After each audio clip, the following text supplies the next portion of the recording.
हाँ बेटा, तो आज का हमारा नया टॉपिक है, वो कौन सा है भैया जी? फसलों में कौन कौन से टॉक्सिन या कौन कौन से विषैले तत्व या विषैले पदार्थ पाए जाते हैं। देखो, एल्केलॉइड अलग होते हैं और टॉक्सिन अलग होते हैं। टॉक्सिन हानिकारक है, क्योंकि टॉक्सिन का मतलब ही क्या है? विषैला। और विष का मतलब क्या होता है बेटा? जहर। क्या होता है बेटा जी? लेकिन जो एल्केलॉइड होते हैं वो हमारे लिए कैसे होते हैं? लाभदायक। जैसे मैं जीरे में कहूं तो कौन सा होता है? जीरे को इंग्लिश में क्या कहते हैं? क्यूमीन। तो उसमें कौन सा पाया जाता है? क्यूमीनॉल। कौन सा पाया जाता है? लेकिन अलग अलग फसलों में टॉक्सिन अलग होता है और जो एल्केलॉइड है वो क्या होता है बेटा जी? अलग। तो आपको स्क्रीन पर दिख रहा होगा, हम सबसे पहले किसके बारे में स्टडी करेंगे? मूंगफली, ग्राउंड नट के बारे में। आपने देखा होगा कि आप मूंगफली खाते हैं बेटा, यस या नो? तो मूंगफली खाते हैं तो मूंगफली में कई बार क्या है कि मूंगफली के जो दाने हैं बेटा जी कुछ इस प्रकार से आपको दिखते हैं क्या? क्या आप इसको खा लेते हैं बेटा? क्योंकि इसमें जो हरे रंग का आपको पदार्थ दिख रहा है, हरे रंग, देखो कवर के ऊपर है, बीज के ऊपर हरा हरा दिख रहा है क्या? ये कवक है बेटा। क्या है ये? अब ये क्यों बनी? क्या नाम है? किसके कारण हुआ? क्या क्या इसमें ऐसी प्रोसेस हुई जिसके कारण मूंगफली के अंदर क्या बन गई बेटा? ये जहर का कार्य करती है, जो कवक है इस प्रकार से बनी। रंग कैसा है बेटा जी? हरा। चलिए, तो हम इसके बारे में थोड़ा सा देख लेते हैं। तो आप सबसे पहले क्या लिखेंगे बेटा? टॉपिक हमारा क्या है? फसलों में विषैले तत्व। फसलों में विषैले तत्व। फसलों में विषैले तत्व है बेटा। Okay, done. अब देखो, सबसे पहले हम क्या पढ़ेंगे बेटा? मूंगफली। सबसे पहले क्या पढ़ेंगे बेटा? मूंगफली। और मूंगफली को अपन इंग्लिश में क्या कहते हैं बेटा? Groundnut. क्या कहते हैं बेटा? ग्राउंड नट कहते हैं। तो हेडिंग डालिए, फिर मैं इसको समझा देता हूं आपको। मूंगफली लिखो, लिखो, ग्राउंड नट।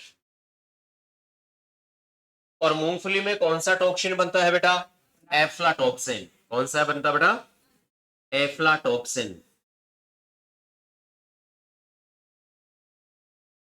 एफ्लाटॉक्सिन।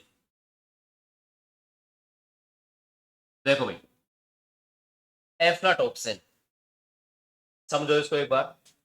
देखो, क्वेश्चन में आंसर दे रखा है वैसे, यदि आप समझने का प्रयास करोगे तो यहां पर क्या लिखा हुआ बेटा? टॉक्सिन। टॉक्सिन का मतलब क्या होता है? जहर। बेटा, टॉक्सिन का मतलब क्या होता है? जहर। अब ये किस कारण बना बेटा? सामने देखे एक बार, बाद में लिख लेना। टॉक्सिन का मतलब क्या है? जहर। अब यहां पर क्या लिखा हुआ है? एफ्ला। क्या लिखा हुआ बेटा? तो पहली बात तो अपन ये देखें कि मूंगफली के अंदर टॉक्सिन कौन सा बना? एफ्लाटॉक्सिन बन गया। चलो ठीक है, यहां तक कोई दिक्कत नहीं है। तो ये किसके कारण हुआ? अधिक नमी के कारण। किसके कारण हुआ? अधिक नमी के कारण। नमी क्या होगी बेटा? अधिक हो गई। नमी क्या हो गई? अधिक। अब अधिक नमी से निर्माण किसका हुआ? कवक का। किसका हुआ बेटा? अधिक नमी से क्या बनी? कवक। अब बेटा यहां पर कवक कौन सी बनी? एस्परजिलस। देखो, एफ्ला से ही लगभग नाम मिलता हुआ आएगा। यहां पर कौन सा है? Aspergillus Niger. कौन सी है बेटा?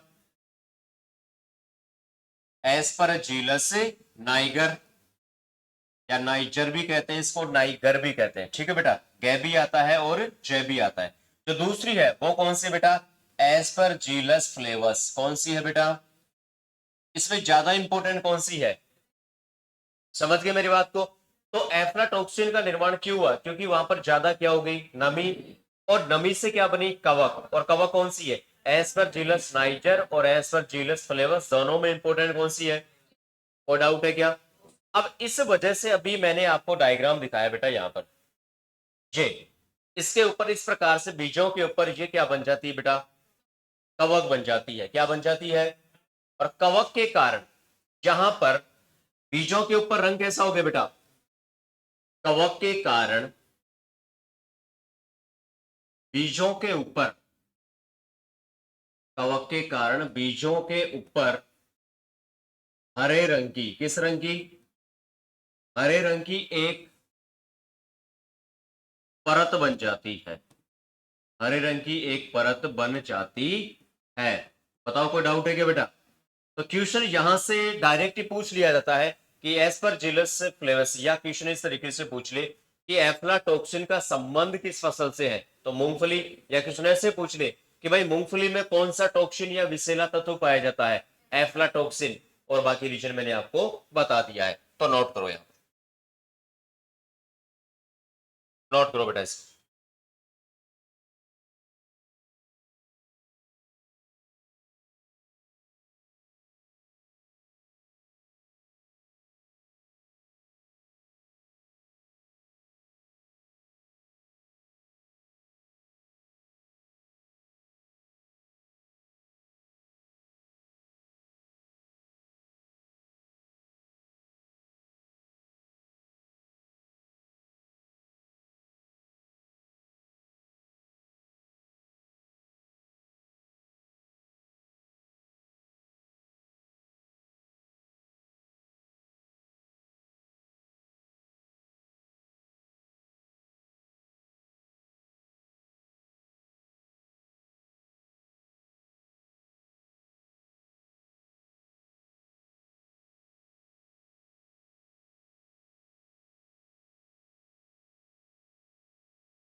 लिख दिया बेटा?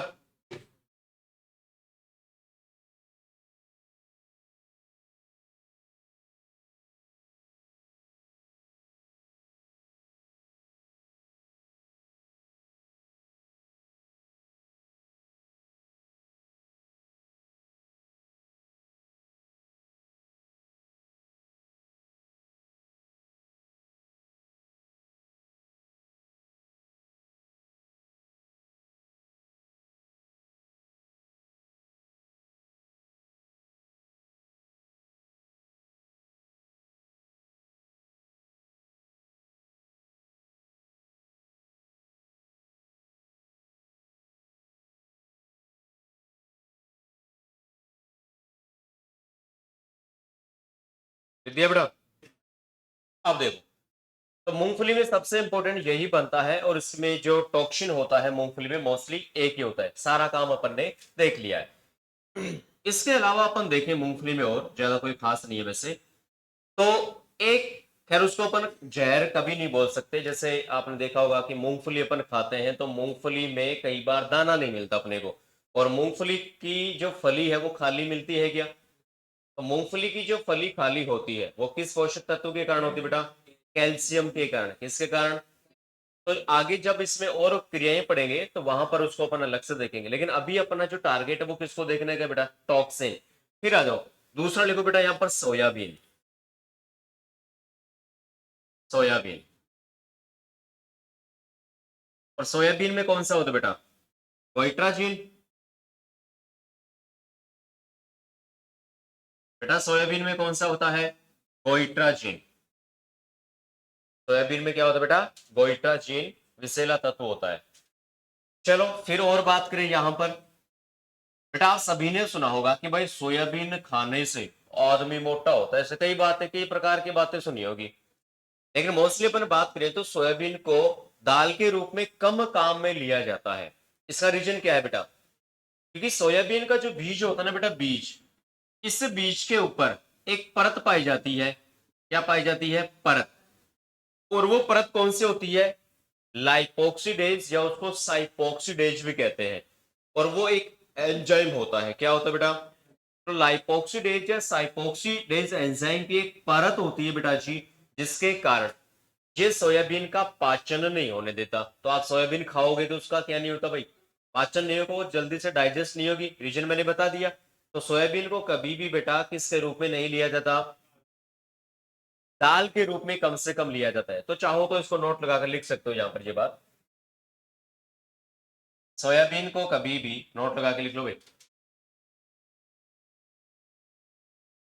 सोयाबीन को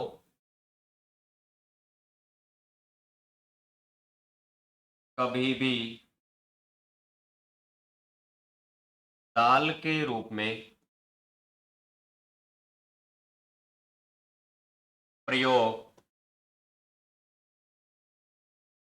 नहीं किया जाता है।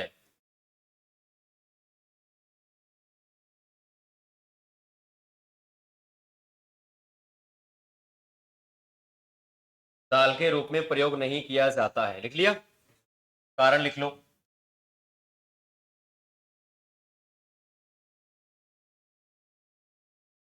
कारण लिखो भाई। बीज के ऊपर लाइपोक्सिडेज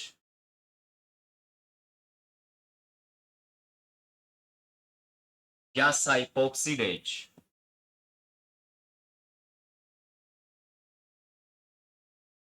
एंजाइम पाया जाता है या एंजाइम की परत होती है, जो इसका पाचन नहीं होने देती है।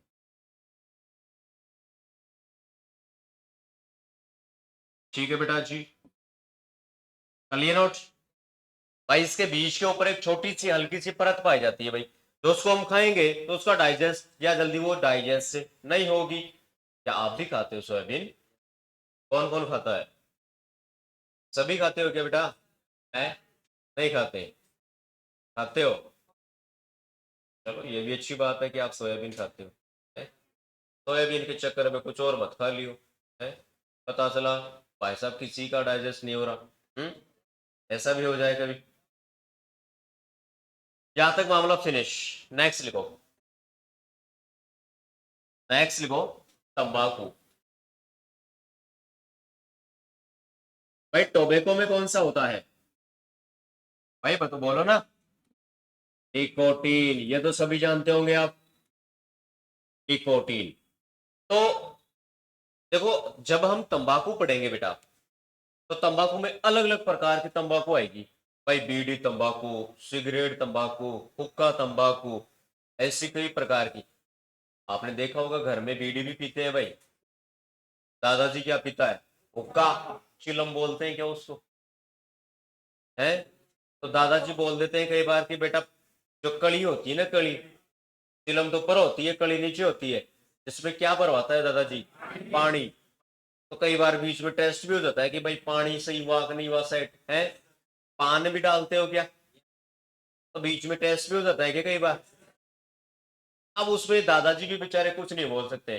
बोले पोता साहब टेस्ट ही तो कर रहा है, क्या हो गया? पता चला फिर कई दिनों तक धुआं ही निकल रही है उससे, तो फिर मामला थोड़ा खराब हो सकता है, क्योंकि वो धुआं लगातार निकली तो मामला क्या है? खराब। तो कई लोग सिगरेट भी पीते हैं स्मोकिंग में, जैसे बीड़ी भी आ गई, सिगरेट भी आ गई, गांजा वगैरह भी आ गया। ठीक है। और हुक्का भी आ गया। तो अधिकतर लोग हुक्का पीते हैं क्योंकि उसमें पानी का फिल्टर हो जाता है। ठीक है, तो निकोटीन उसमें, निकोटीन का प्रभाव थोड़ा कम हो जाता है उसमें। ठीक है। बीड़ी ये थोड़ा ज्यादा होता है। कई लोग, कई महिलाएं भी भाई बीड़ी बहुत ज्यादा पीती है, आपको पता हो? है?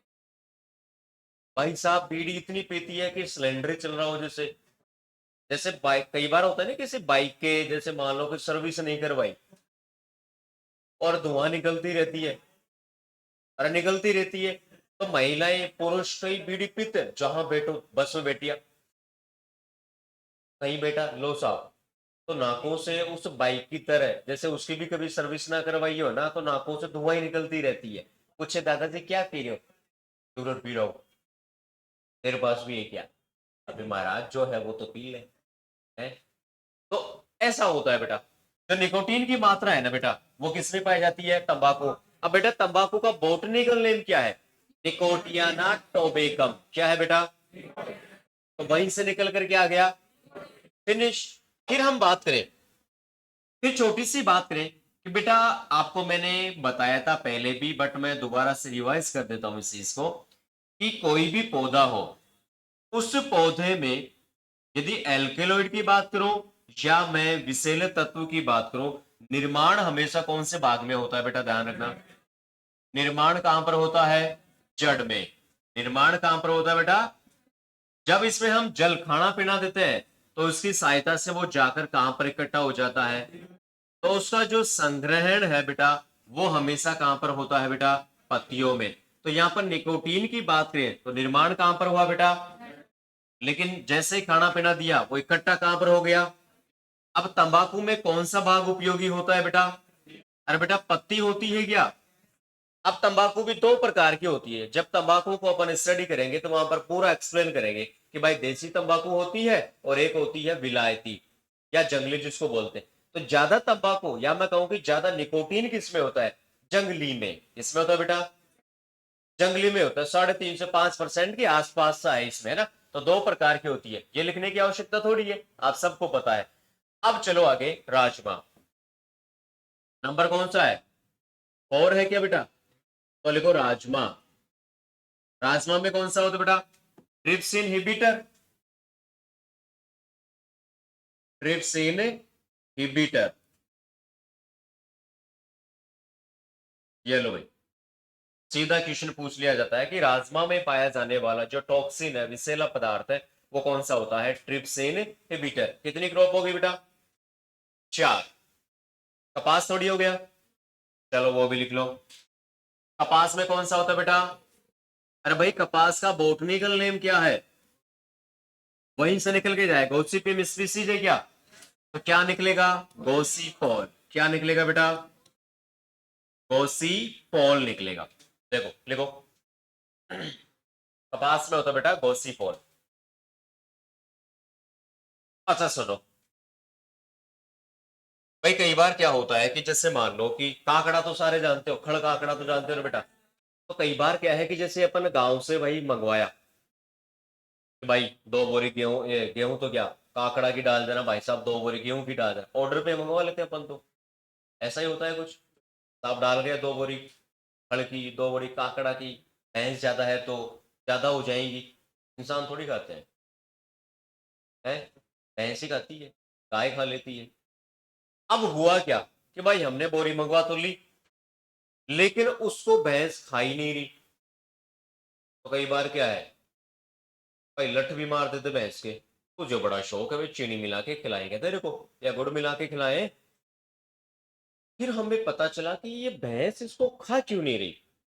भाई अपने को तो पता था कि उसमें यदि वो नहीं खा रही तो कपास में क्या हो सकता है, थोड़ा सा खड़का आंकड़ा में गोसीपोल मिल सकता है, जिसके कारण उसका स्वाद क्या हो गया, थोड़ा खराब हो गया। तो फिर क्या करते हैं, अब इसकी मात्रा को कम करना है। तो पशुओं के लिए जो आप बांट रांधते हो ना, उसको भाई साहब ज्यादा करो। क्या? बॉईल ज्यादा करो, गर्म ज्यादा करो, उसको ज्यादा उठा दो भाई साहब उसको, जिससे गोसीपोल की मात्रा क्या हो जाती है, कम। लेकिन ऐसा अपन थोड़ी करेंगे। अपन तो भाई साहब दुकानदार को फोन करेंगे और 2-4 रसीली बातें और सुनाएंगे। भाई साहब तूने ये कौन सा खड़का आंकड़ा भेज दिया, वापिस ले जा जाके। तो वो भैंस या गाय जो पशु नहीं खा रही ना, उसका रीजन क्या है बेटा? समझ गए? अब लट थोड़ी मारोगे भैंस को, मारी होगी पहले तो। अब किसको मारोगे? अब तो दुकानदार बड़ा गया। हालांकि मम्मी पापा सल्टा देते हैं, पहले 2-4 असली गालियां सुनाएगी। हाँ ले जाने इस बार तो बांट के पैसे, कहाँ से ले जाता है देखे, भैंस ने दूध ही नहीं दिया है, अब कहाँ से देंगे तेरे को पैसे। यही होता है ज्यादा मामला। तो यहाँ पर जो विषैला तत्व होता है कपास में बेटा, वो कौन सा होता है? गोसिपोल। नोट कर लिया? अब लिखो नेक्स्ट, जवार। जवार में कहा हो गया? पूरा एक्सप्लेन थोड़ी ना किया उसको। हाँ तो फिर लिखो जवार। और भी कुछ एक्स्ट्रा चीजें हैं बेटा इसमें, उसको अपन एक्सप्लेन करेंगे। लिखो जवार। और भी बहुत कुछ छुपा हुआ है बेटा एक्स्ट्रा में। तो जवार से तो बहुत छोटे छोटे क्वेश्चन बनते हैं बेटा। तो लिखो जवार। अब सुनो, जवार की बात करें तो भैया जी, जवार में कौन सा होता है? एससीएन होता है क्या? और इसको क्या बोलते हैं? हाइड्रोसाइनिक। क्या बोलते हैं बेटा? हाइड्रोसाइनिक। क्या क्या बोलते हैं? क्लोरीन। या इसके अलावा और क्या बोलते हैं? प्रूसिक अम्ल। क्या बोलते हैं बेटा? इसको हम बोलते हैं प्रूसिक अम्ल। क्या बोलते हैं बेटा? प्रूसिक अम्ल। नोट कर लिए इसको? अब सुनो, मैं पूरा पहले एक्सप्लेन कर देता हूं इसको, फिर बारी बारी से आप लिख लेना। भाई जवार में पाया जाने वाला, जवार में कहां पर? कच्ची पत्तियों पर। अब कच्ची पत्तियां क्या होगी? सबसे ऊपर वाले भाग में। नीचे वाली पत्तियां थोड़ी परिपक्व होती है, लेकिन ऊपर वाली पत्तियां क्या होती है? क्या होती है बेटा? कच्ची। अब आ जाओ, यहां पर मैंने बनाया एक सुंदर सा पौधा। क्या बनाया बेटा? येलो सा। मान लो ये मैंने क्या बनाया, जवार का एक खूबसूरत पौधा। कुछ इस प्रकार से होता है बेटा।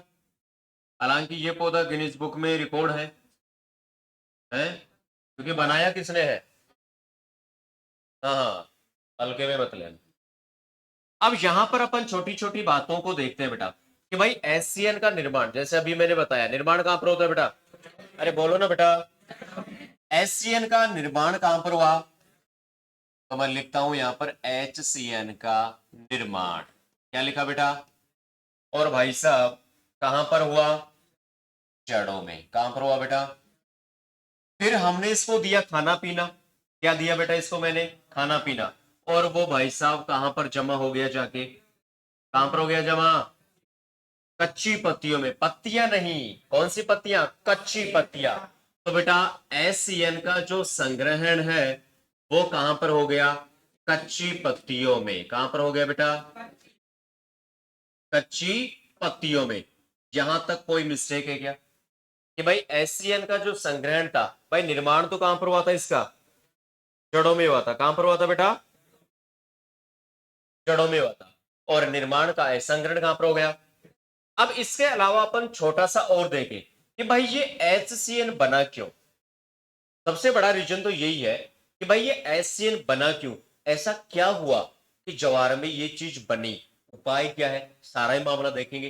तो यहां पर छोटी मोटी और अपन बात देखें तो होता क्या है बेटा, इसकी जो जड़ें होती है, जड़ें, उन जड़ों में क्या होता है? साइनोग्लूकोसाइड। क्या होता है बेटा?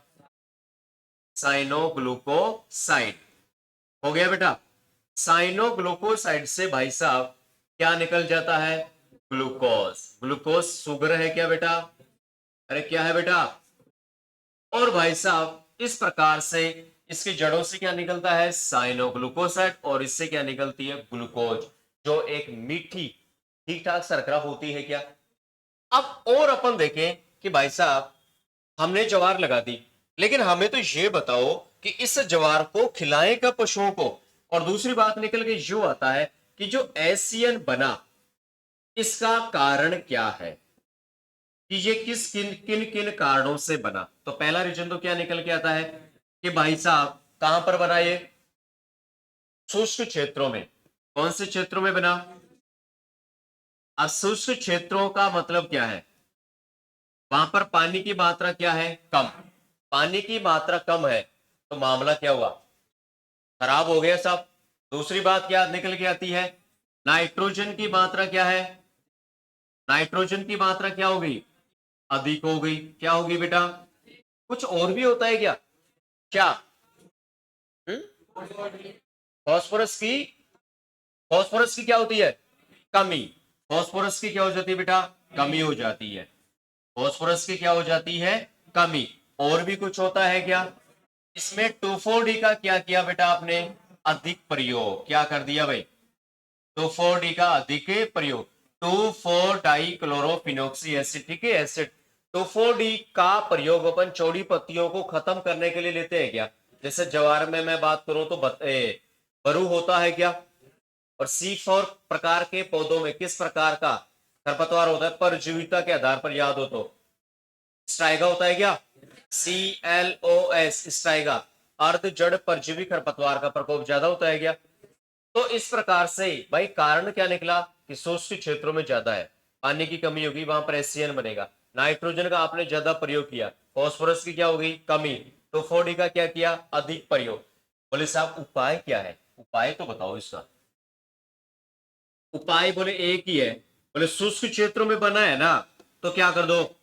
फसल में सिंचाई। फसल में समय समय पर क्या करो? सिंचाई। फसल में समय समय पर सिंचाई करो बेटा। क्या करो भाई? समय समय पर सिंचाई करोगे तो एससीएन की मात्रा क्या होगी?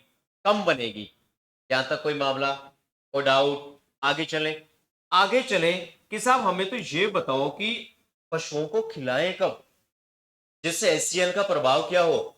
कम हो। तो भाई कब खिला सकते हैं? तो पशुओं को कब खिलाएं बेटा? पशु को कब खिलाएं? तो या तो आप ऐसा कर सकते हो कि जब इसका पौधा थोड़ा परिपक्व हो जाए। बोले साहब परिपक्व हमें क्या पता? बोले साहब पुष्प निकल जाए। क्या निकल जाए? जब पुष्प या फूल निकलेंगे तो एससीएन की मात्रा क्या हो जाएगी? कम। क्या हो जाएगी बेटा? तो पहला पॉइंट क्या लूं मैं बेटा यहां पर, पुष्प अवस्था पर। कौन सी अवस्था पर बेटा, पुष्प अवस्था पर। या और क्या कह सकते हैं बेटा, बुआई के 50 से 55 दिन बाद। कब लेते हैं बेटा, बुआई के 50 से 55 दिन बाद। बताओ कोई डाउट है कि बेटा, बुआई के 50 से 55 दिन के बाद में लेते हैं। अब आराम से खिला सकते हैं, कोई डाउट भाई, पुष्प अवस्था आ जाए ये तो आराम से देख सकते हैं कि भाई फूल आ रहे हैं, आराम से खिला दो, कोई दिक्कत नहीं है। और यदि आपको ये भी पता है कि कब हमने इसकी बुआई की थी और उसकी अवधि हमें को याद रखनी है, 50 से 55 दिन के बाद में। अच्छा, ये 50 से 55 दिन का ये और भी आया था कि मूंगफली में क्या क्या बना था बेटा, यस, मूंगफली में पैगिंग की अवस्था बुआई के कितने दिन बाद में होती है, 50 से 55 दिन के बाद में। Very good. फिर छोटी सी और बात कर लेते हैं कि भाई साहब इसमें कोई क्रांतिक अवस्था भी होती है क्या। साहब हमने तो सुना है कि हर फसल में क्या होती है, तुम्हारी क्या है क्रांतिक अवस्था, जब तुम्हें भूख लगे, जब तुम्हें प्यास लगे, और जब तुम्हें नींद आए तो तुम्हें क्या लोगे, सो जाओगे। तो गाने गा कर सोया करो, मेरा चैन मुझे लौटा दो। वो आपकी क्रांतिक अवस्था है बेटा। क्या है वो, उस समय सोते हो क्या, है है तो है भाई साहब, इसमें क्या हो सकता है। तो यहां पर क्या लिखेंगे, HCN की क्रांतिक अवस्था, HCN की क्रांतिक अवस्था क्या है बेटा। अरे भाई कितना पीपीएम, 200 पीपीएम। कितना पीपीएम, यदि 200 पीपीएम तक पशु को खिलाओगे चारा तो कोई हानि नहीं होगी। लेकिन भाई साहब यदि आप 500 तक चले गए ना तो पार्डे टपक सकता है। क्या हो सकता है, तो खतरनाक अवस्था कौन सी है, खतरनाक क्रांतिक अवस्था। खतरनाक क्रांतिक अवस्था कौन सी है रे, 500 पीपीएम। कौन सी है बेटा, यदि आपने 500 पीपीएम तक खिला दिया पशु को, या 0.5% तक भी लेते हैं, कितना लेते हैं, 0.5%, इतना आपने खिला दिया ना, तो भाई साहब मामला क्या हो जाएगा, और पाडा पाडी का क्या हो जाएगा, पारो हो जाएगा। इसलिए आप ध्यान रखें कितना खिलाना है, 200 पीपीएम। कितना खिलाना है, ये पूरा लिखा हुआ आपका, इसमें कोई एक्स्ट्रा चीज जो आपके द्वारा नहीं लिखी हुई।